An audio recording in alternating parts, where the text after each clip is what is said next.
Everyone, मेरा नाम है धीरज कुरियन। आज हम करने वाले हैं क्लास 12th बायोमोलिक्यूल्स। तो इस लेक्चर में टीके रहेगा। इसमें हम सारे लेक्चर सारे PYQ करने वाले हैं जेई से रिलेटेड। चाहे आप नीट के एस्पिरेंट हो तब भी ये काम आएगा ही आएगा। देखते हैं। मोनोसेक्राइड्स। मोनोसेक्राइड्स क्या होते हैं? ये सिंगल शुगर्स होते हैं जो कि फर्दर टूटे नहीं जा सकते, फर्दर हाइड्रोलाइज नहीं हो सकते, इसलिए हम इसके मोनोसेक्राइड कहते हैं।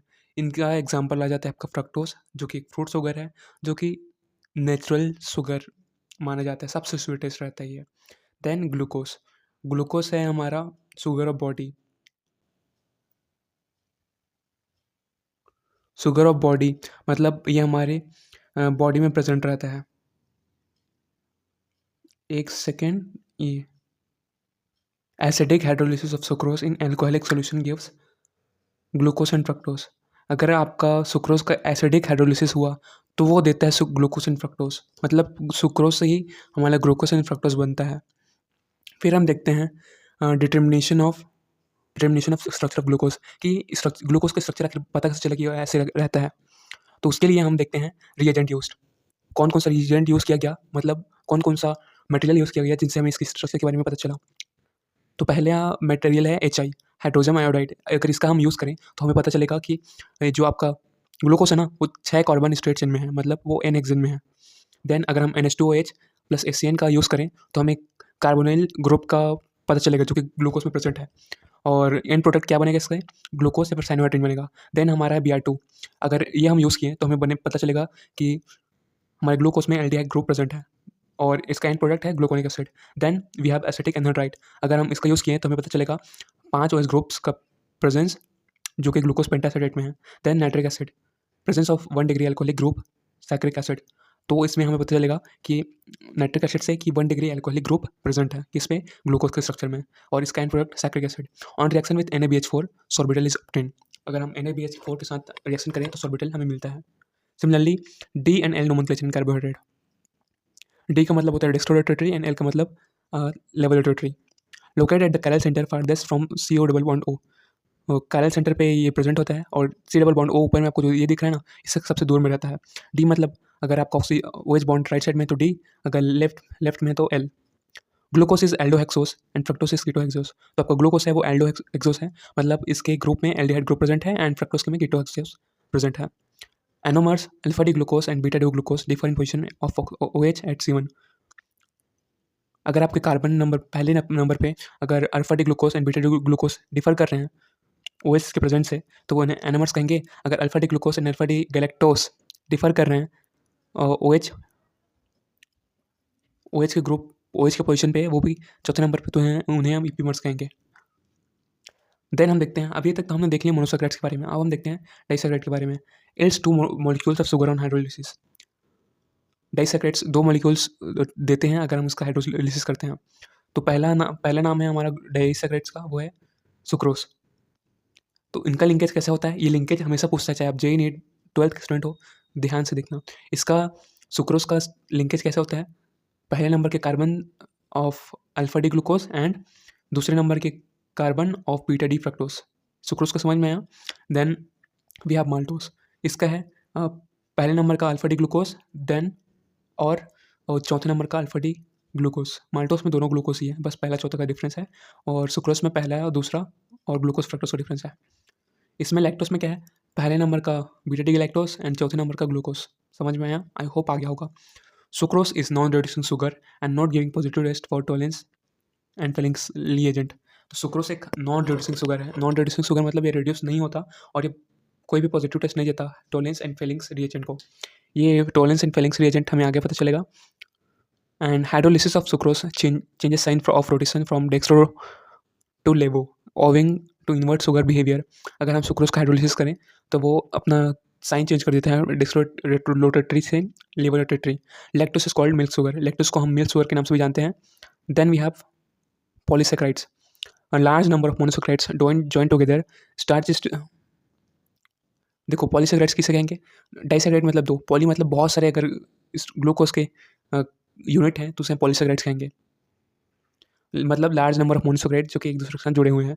Starch is storage house of the plant cell. इसका एग्जांपल है स्टार्च एंड सेलुलोज। ग्लाइकोजन। ये 3 एग्जांपल हैं, तीनों को एक करके देखते हैं। पहला है स्टार्च। स्टार्च क्या है? स्टोरेज हाउस ऑफ किसका? प्लांट का है। और इसमें 2 तरह के स्टार्च पाए जाते हैं। पहला अमाइलोस फॉर्म में, जहाँ ये वाटर सोल्यूबल होते हैं और ये 15 से 20% स्टार्च कंटेन करते हैं, और ये अनब्रांच होते हैं। Unbranch of alpha D plus glucose unit and held together it with पहले एंड चौथे नंबर का लिंकेज। तो ये डिफरेंस आपको पता चला होना चाहिए। एंड अमाइलोपेक्टिन वाटर इनसॉल्युबल होते हैं, प्लस ये 80 से 85% स्टार्च कंटेन करते हैं, और ये ब्रांच्ड हैं alpha D plus glucose units, और पहले और छठे नंबर पे इनका लिंकेज रहता है। देन है सेलुलोज। ये constituent of cell wall in plant cell. Cellulose किस में होता है? ये प्लांट सेल के सेल वॉल में होता है, और इनका straight chain of beta glucose, इनका straight chain of beta glucose होता है, बीटा डी ग्लूकोज होता है, और ये पहले और चौथे नंबर के साथ लिंकेज करते हैं। लिंकेज मतलब जुड़े रहते हैं ग्लूकोज के। Then we have glycogen. Carbohydrates are store in human body. तो ये वो कार्बोहाइड्रेट हैं जहाँ पे ह्यूमन बॉडी पे स्टोरेज का काम करते हैं। Similar to amylopectin. अमाइलोपेक्टिन के सिमिलर है ये भी। देन है अल्फा अमीनो एसिड। देखो, इंसान के अमीनो एसिड किसे कहते हैं? प्रोटीन को। प्रोटीन के पार्ट्स को ही अमीनो एसिड कहते हैं। और अमीनो एसिड कितने होते हैं? टोटल 20 होते हैं, और इसे को 2 तरीके से क्लासीफाई किए गए हैं, essential amino acid and non essential amino acid.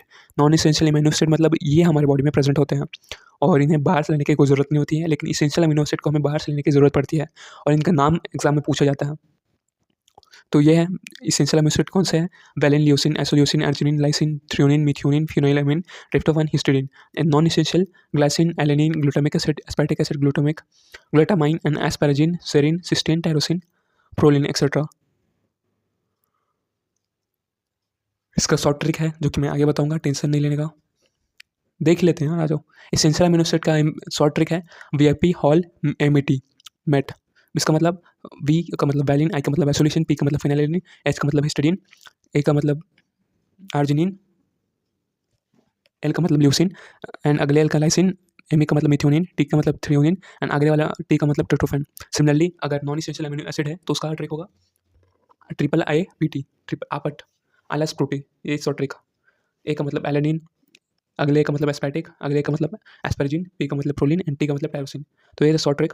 Then हम चलते हैं ज्यूटर आयन की ओर। ज्यूटर आयन एक न्यूट्रल आयन है जो कि दोनों चार्जेस पर कंटेन करता है, पॉजिटिव भी एंड नेगेटिव भी, और ये एम्फोटेरिक बिहेवियर शो करता है, मतलब एसिडिक भी है एंड बेसिक नेचर भी शो करता है। कौन? Zwitter ion.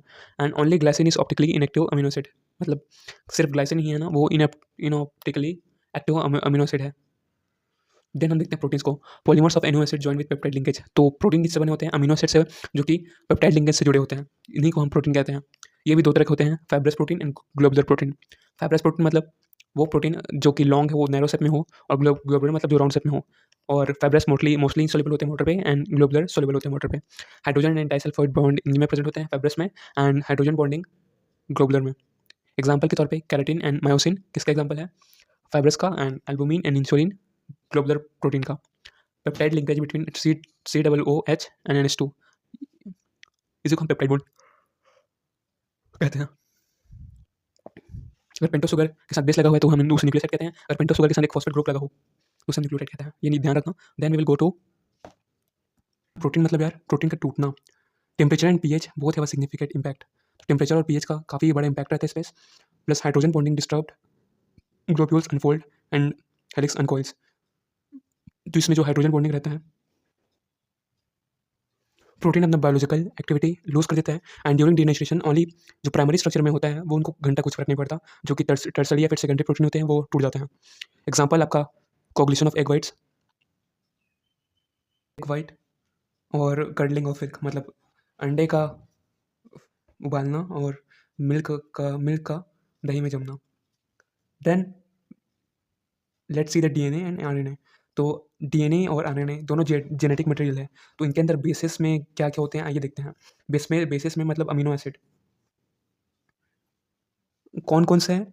डीएनए में एजीसीटी होता है और आरएनए में एजीसीयू, और जबकि शुगर में इनके अंदर डीएनए के अंदर बीटा 2 डीऑक्सीराइबोस एंड आरएनए में बीटा डी राइबोस। स्ट्रैंड कितना होता है? डबल स्ट्रैंडेड होता है डीएनए में, और सिंगल स्ट्रैंडेड होता है आरएनए में। स्टेबिलिटी, डीएनए ज़्यादा स्टेबल होता है और आरएनए अनस्टेबल होता है। चारगाफ रूल जो कि एक रूल है, ये डीएनए फॉलो करता है और आरएनए नहीं फॉलो करता। सेंसिटिविटी यूवी सेंसिटिव होता है और ये यूवी रेजिस्टेंट होता है आरएनए। और उसके बाद हम विटामिन्स के बारे में देखते हैं, विटामिन्स प्लस उनके डिफिशियंसी के बारे में। तो अगर विटामिन ए और उससे पहले आप एक चीज़ देखो कि डी ए सॉल्युबल होते हैं, बाकी वो फैट इनसॉल्युबल होते हैं, बाकी सब सारे विटामिन्स के ई और डी ए। अगर ए आपके पास कमी है तो ज़ेरेप्थोल में हो जाएगा जो कि फैट सॉल्युबल है। और बी1 जिसे हम थायमिन के नाम से जानते हैं, उसे हम बेरीबेरी, अगर वो आपकी बॉडी में कमी हुआ तो बेरीबेरी होता है, ये वाटर सॉल्युबल है। एंड बी2 रेबोफ्लाविन, जिससे ये अगर आपके बॉडी में नहीं है तो चेल्यूलोसिस। एंड बी6 पायरोडॉक्सिन, ये कॉन्वोल्यूशन। एंड बी12 pernicious anaemia. And C ascorbic acid, scurvy. अगर ये नहीं हुआ तो स्कर्वी होगा। D rickets and osteomalacia. And E muscular weakness. And K blood clotting time बढ़ जाता है। Important points about nucleic acid, total 5 bases होते हैं न्यूक्लिक एसिड में। Adenine, guanine, cytosine, thymine, uracil. Nucleoside किसे कहते हैं? बेस प्लस शुगर, पहले पोजीशन का। And nucleotide base plus sugar plus phosphate, 5वीं पोजीशन में phosphate. Nucleotides are joint together by phosphodiester linkage between 5 and 3 of sugar moiety. आपके जो nucleotides है वो 5वें और 3रे नंबर ऑफ शुगर मोइटी से जुड़े होते हैं। आपको बेस पेयरिंग कैसा होता है? ए की जगह टी लेते हैं, सी की जगह जी लेते हैं, समझे? ए की जगह टी और सी की जगह जी, हमेशा यही होता है। शुगर फॉस्फेट बैकबोन्स, या यहाँ पे आपको जो दिख रहे हैं वो आपको शुगर फॉस्फेट बैकबोन्स हैं। आइए क्वेश्चन देख लेते हैं। L isomer of tetrose, JEE Main का क्वेश्चन है। L isomer of tetrose give position shift test and haves 2 chiral carbon on acetylation X yields triacetate and X undergo the following reaction. Let's see. Test का मतलब होता है जिसमें CHO हो, और ट्राइएसेट मतलब 3 ऑक्सीजन। 1 2 3 1 2 3, तो चौथा मैच कर रहा है, इसलिए ये इसका answer. Identify the essential amino acid from the below. तो हमने क्या पढ़ा था? VIP hall MET। तो वी तो है, वी आई तो नहीं दिख रहा, पी है। देन वी हैव, ये तो सिंपल सा है, एक माइलोपेक्टिन के अंदर अल्फा चौथा और अल्फा 6 होता है, जुड़े होते हैं ग्लाइकोसिटिक लिंकेज। तो एक मैच हुआ तो आपका सब मैच हो गया वीडियो में।